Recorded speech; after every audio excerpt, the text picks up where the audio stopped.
The madness from the sea. If heaven ever wishes to grant me a boon, it will be a total effacing of the results of a mere chance which fixed my eye on a certain stray piece of shelf paper. It was nothing on which I would have naturally have stumbled in the course of my daily round, for it was an old number of an Australian journal, the Sydney Bulletin, for April 18th, 1925. It had escaped even the cutting bureau, which had at the time of its issuance been avidly collecting material for my uncle's research. I had largely given over my inquiries into what Professor Angell called the Cthulu cult, and was visiting a learned friend in Paterson, New Jersey, the curator of a local museum and a mineralogist of note. Examining one day the reserved specimens roughly set on the storage shelves in a rear room of the museum, my eye was caught by an odd picture in one of the old papers spread beneath the stones. It was the Sydney Bulletin. I have mentioned, for my friend had wide affiliations in all conceivable foreign parts, and the picture was a half-tone cut of a hideous stone image, almost identical with that which Legrasse had found in the swamp. Eagerly clearing the sheet of its precious contents, I scanned the item in detail, and was disappointed to find it of only moderate length.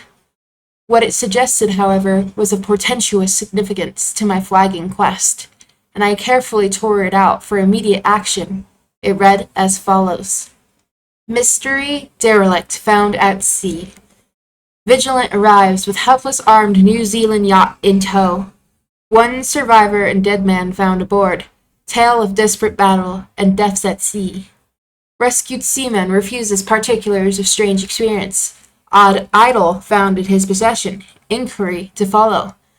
The Morrison Coast freighter Vigilant, bound from Valparaiso, arrived this morning at its wharf in Darling Harbor, having in tow the battered and disabled but heavily armed steam yacht Alert of Dunedin, NZ, which was sighted April 12th in south latitude 3421, west longitude 152.17, with one living and one dead man aboard. The Vigilant left Valparaiso March 25th, and on April 2nd was driven considerably south of her course by exceptionally heavy storms and monster waves. On April 12th, the derelict was sighted, and though apparently deserted, was found upon boarding to contain one survivor in a half-delirious condition, and one man who had evidently been dead for more than a week. The living man was clutching a horrible stone idol of unknown origin, about a foot in height, regarding whose nature authorities at Sydney University, the Royal Society, and the museum in College Street all profess complete bafflement, in which the survivor says he found in the cabin of the yacht in a small carved shrine of common pattern. This man, after recovering his senses, told an exceedingly strange story of piracy and slaughter. He is Gustav Johansen, a Norwegian of some intelligence, and had been second mate of the two-masted schooner Emma of Auckland, which sailed for Galileo February 20th, with a complement of 11 men. The Emma, he says, was delayed and thrown widely south of her course by the great storm of March 1st, and on March 22nd, in S latitude 4951 W longitude 128.34, encountered the Alert, manned by a queer and evil-looking crew of Kanakas and half-castes. Being ordered peremptorily to turn back, Captain Collins refused, whereupon the strange crew began to fire savagely and without warning upon the schooner, with a peculiarly heavy battery of brass cannon forming part of the yacht's equipment. The Emma's men shewed fight, says the survivor, and though the schooner began to sink from shots beneath the waterline, they managed to heave alongside their enemy and board her, grappling with the savage crew on the yacht's deck, and being forced to kill them all, the number being slightly superior because of their particularly abhorrent and desperate though rather clumsy mode of fighting. 3 of the Emma's men, including Captain Collins and First Mate Green, were killed, and the remaining 8, under Second Mate Johansen, proceeded to navigate the captured yacht, going ahead in their original direction to see if any reason for their ordering back had existed. The next day, it appears, they raised and landed on a small island, although none is known to exist in that part of the ocean, and 6 of the men somehow died ashore. Though Johansen is clearly reticent about this part of his story, and speaks only of their falling into a rock chasm, later it seems he and one companion boarded the yacht and tried to manage her, but were beaten about by the storm of April 2nd. From that time till his rescue on the 12th, The man remembers little, and he does not even recall when William Britton, his companion, died. Britton's death reveals no apparent cause and was probably due to excitement or exposure. Cable advices from Dunnan report that the alert was well known there as an island trader and bore an evil reputation among the waterfront. It was owned by a curious group of half-castes whose frequent meetings and night trips to the woods attracted no little curiosity, and had set sail in great haste just after the storm and earth tremors of March 1st. Our Auckland correspondent gives the Emma and her crew an excellent reputation, and Johansen is described as a sober and worthy man. The Admiralty will institute an inquiry on the whole matter beginning tomorrow, at which every effort will be made to induce Johansen to speak more freely than he has done hitherto. This was all together with the picture of the hellish image, but what a train of ideas had started in my mind! Here were new treasures of data on the Cthulhu cult, and evidence that it had strange interests at sea as well as on land. What motive prompted the hybrid crew to order back the Emma as they sailed about with their hideous idol? What was the unknown island on which 6 of the Emma's crew had died, and about which the mate Johansen was so secretive? What had the Vice Admiralty's investigation brought out, and what was known of the noxious cult of Dunedin? And most marvelous of all, what deep and more than natural linkage of dates was this which gave a malign and now undeniable significance to the various turns of events so carefully noted by my uncle? March 1st, or through February 28th, according to the international dateline, the earthquake and storm had come from Dunedin. The Alert and her noisome crew had darted eagerly forth as if imperiously summoned. And on the other side of the earth, poets and artists had begun to dream of a strange, dank, cyclopean city, whilst the young sculptor had molded in his sleep the form of the dreaded Cthulhu. March 23rd, the crew of the Emma landed on an unknown island and left 6 men dead, and on that date the dreams of sensitive men assumed a heightened vividness, and darkened with dread of a giant monster's malign pursuit, whilst an architect had gone mad and his sculptor had lapsed suddenly into delirium. And what of the storm of April 2nd, the date on which all dreams of the dank city ceased, and Wilcox emerged unharmed from the bondage of strange fever? What of all this, and of those hints of old Castro, but the sunken star-born old ones in their coming reign, their faithful cult and their mastery of dreams? Was I tottering on the brink of cosmic horrors beyond man's power to bear? If so, they must be horrors of the mind alone, for in some way the 2nd of April had put a stop to whatever monstrous menace had begun its siege of mankind's soul. That evening, after a day of hurried cabling and arranging, I bade my host adieu, and took a train for San Francisco. In less than a month I was in Dunedin, where however I found that little was known of the strange cult members who had lingered in old sea taverns. Waterfront scum was far too common for Spencer Menton, though there was vague talk about one inland trip these Mongols had made, during which faint drumming and red flames were noted on the distant hills. In Auckland, I learned that Johansen had returned with yellow hair turned white after a perfunctory and inconclusive questioning at Sydney, and had thereafter sold his cottage in West Street and sailed with his wife to his old home in Oslo. Of his stirring experience he would tell his friends no more than he had told the Admiralty officers, and all they could do was to give me his Oslo address. After that I went to Sydney, and talked profusely with seamen and members of the Vice Admiralty Court.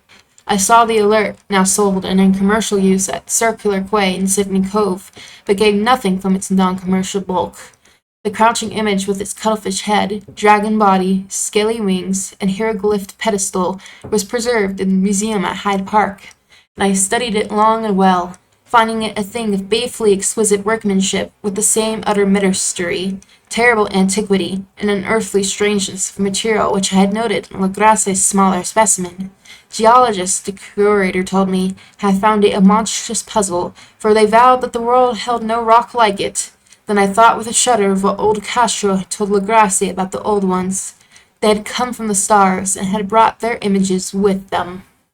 Shaken with such a mental revolution as I had never been known before, I now resolved to visit Mate Johansen in Oslo. Sailing for London, I re-embarked at once for the Norwegian capital, and one autumn day landed at the trim wharves in the shadow of the Edgeberg. Johansen's address, I discovered, lay in the old town of King Harald Hardrada, which kept alive in the name of Oslo during all the centuries that the greater city masqueraded as Christiania. I made the brief trip by taxicab and knocked with palpitant heart at the door of a neat and ancient building with plastered front. A sad-faced woman in black answered my summons, and I was stung with disappointment when she told me in halting English that Gustav Johansen was no more. He had not long survived his return, said his wife, for the Dewing Sea in 1925 had broken him. He had told her no more than he told the public, but had left a long manuscript of technical matters, as he said, written in English. Evidently in order to guard her from the peril of casual perusal during a walk rough, narrow lane near the Gothenburg dock, a bundle of papers falling from an attic window had knocked him down. Two Lascar sailors at once helped him to his feet, but before the ambulance could reach him, he was dead. Physicians found no adequate cause at the end and laid it to heart trouble and a weakened constitution. I now felt gnawing at my vitals that dark terror which will never leave me till I, too, am at rest, accidentally or otherwise. Persuading the widow that my connection with her husband's technical matters was sufficient to entitle me to his manuscript, I bore the document away and began to read it on the London boat. It was a simple, rambling thing, a naive sailor's effort at a post facto diary, and strove to recall day by day that last awful voyage. I cannot attempt to transcribe it verbatim, in all its cloudiness and redundance, but I will tell its gist enough to shew why the sound of the water against the vessel's side became so unendurable to me that I stopped my ears with cotton. Johansen, thank God, did not know quite all, even though he saw the city and the thing. But I shall never sleep calmly again when I think of the horrors that lurk sleeplessly behind life and time and in space, and of those unhallowed blasphemies from elder stars which dream beneath the sea, known and favored by a nightmare cult, ready and eager to lose them upon the world, whenever another earthquake shall heave their monstrous stone city again to the sun and air.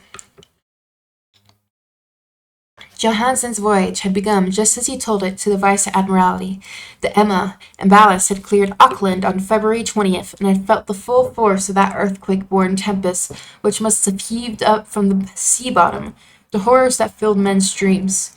Once more under control, the ship was making good progress when held up by the Alert on March 22nd, and I could feel the mate's regret as he wrote of her bombardment and sinking.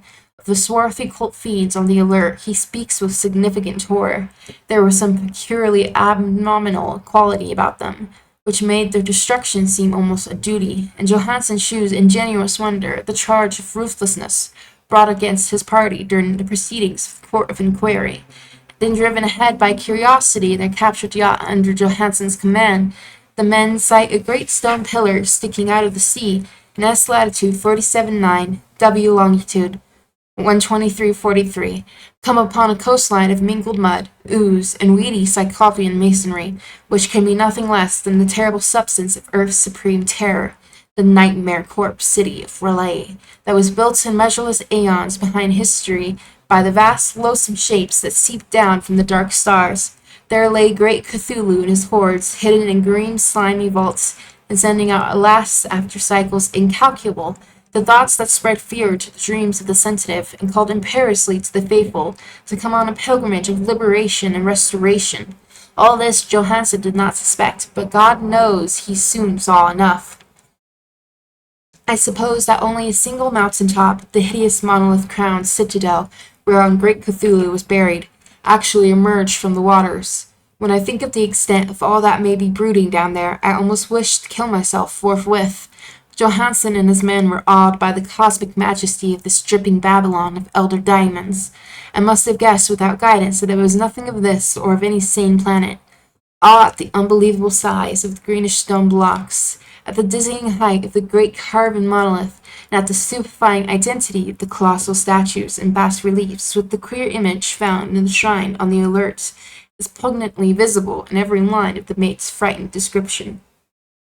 Without knowing what futurism is like, Johansen achieved something very close to it when he spoke of the city, for instead of describing any definite structure or building, he dwells only on broad impressions of vast angles and stone surfaces too great to belong to anything right or proper for this earth, and imbued with horrible images and hieroglyphs. I mention his talk about angles because it suggested something Wilcox told me of his awful dream. He said that the geometry of the dream place he saw was abnormal, non-Euclidean, and loathsomely redolent of spheres and dimensions apart from ours. Now an unlettered seaman felt the same thing whilst gazing at the terrible reality. Johansen and his men landed at a slopping mudbank on this monstrous acropolis and clambered slipperily up over tight, oozy blocks which could have been no mortal staircase. The very sun of heaven seemed distorted when viewed through the polarizing miasma welling out from the sea-soaked perversion, and twisted menace and suspense lurked leeringly in those crazily elusive angles of carven rock, where a second glance shewed concavity after the first shewed convexity. Something very like fright had come over all the explorers before anything more definite than rock and ooze and weed was seen. Each would have fled had he not feared the scorn of the others, and it was only half-heartedly that they searched, vainly as it proved, for some portable souvenir to bear away. It was Rodriguez the Portuguese who climbed up the foot of the monolith and shouted of what he had found. The rest followed him, and looked curiously at the immense carved door with the now familiar squid dragon bas relief.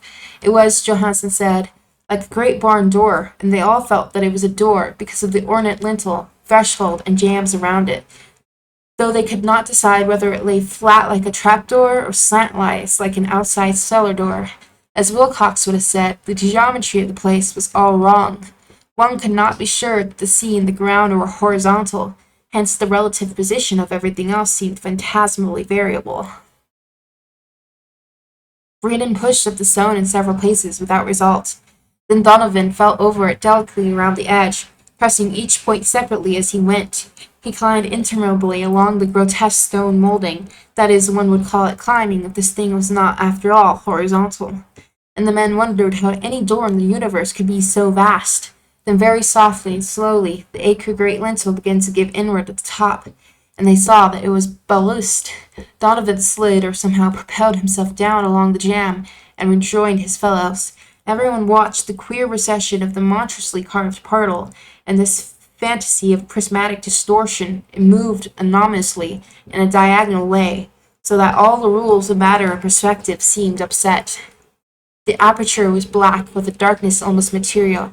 That tenebrariness was indeed a positive quality, for it obscured such parts of the inner walls as ought to have been revealed, and actually burst forth like smoke from an aeon-long imprisonment, visibly darkening the sun as it sunk away into the shrunken gibbous sky on flapping membranous wings. The odor rising from the newly opened depths was intolerable, and at length the quick-eared Hawkins thought he had heard a nasty slopping sound down there.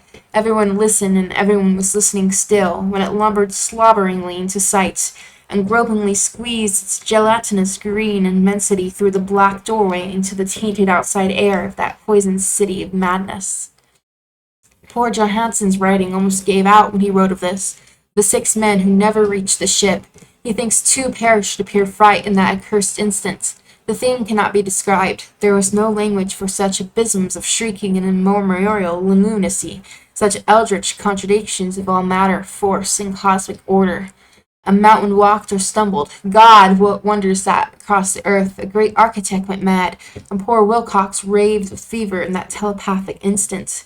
The thing of the idols, the green, sticky spawn of the stars, had awakened to claim his own. The stars were right again, and what an age-old cult had failed to do by design, a band of innocent sailors had done by accident.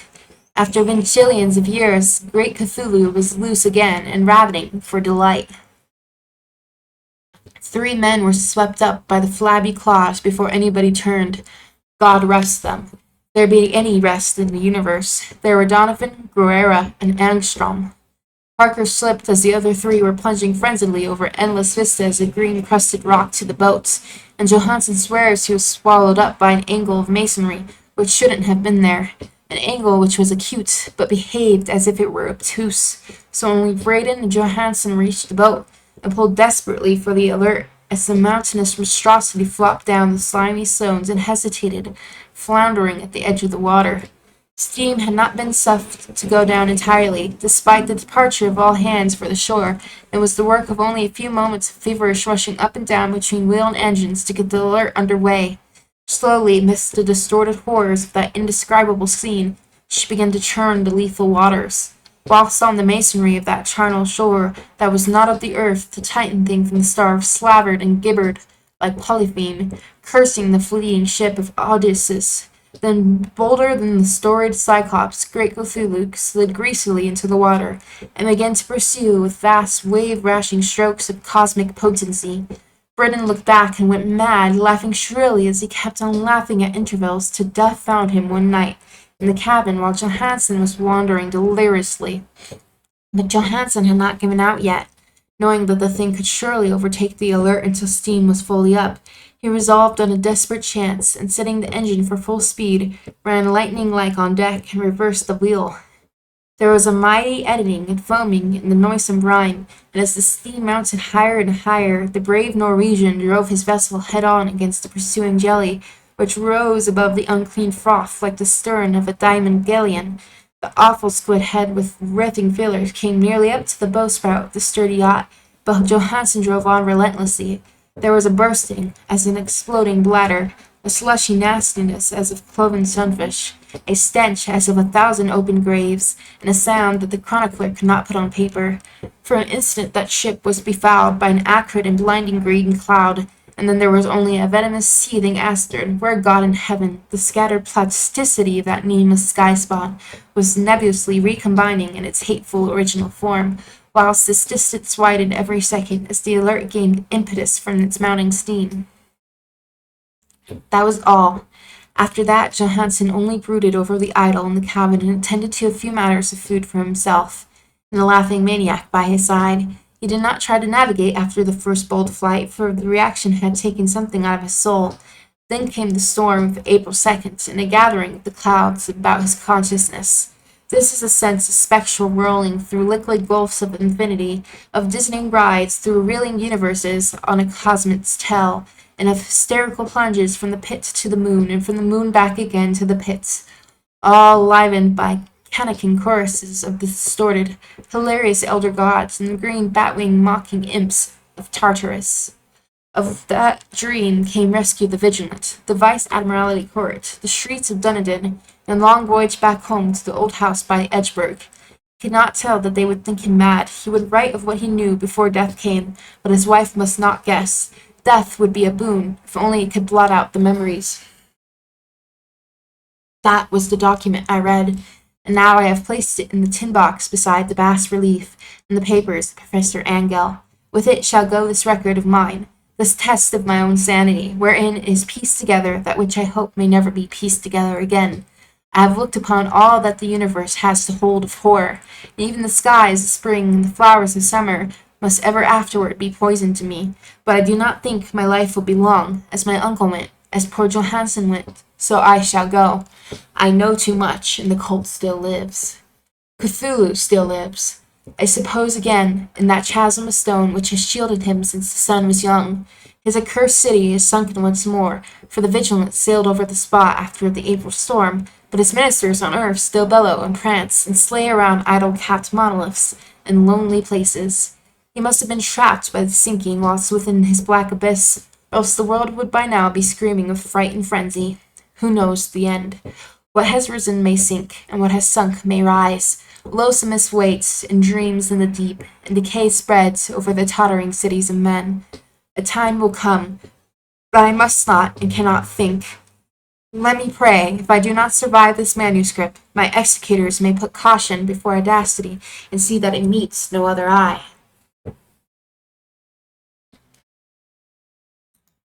The end. And that was the Call of Cthulhu. I hope you enjoyed.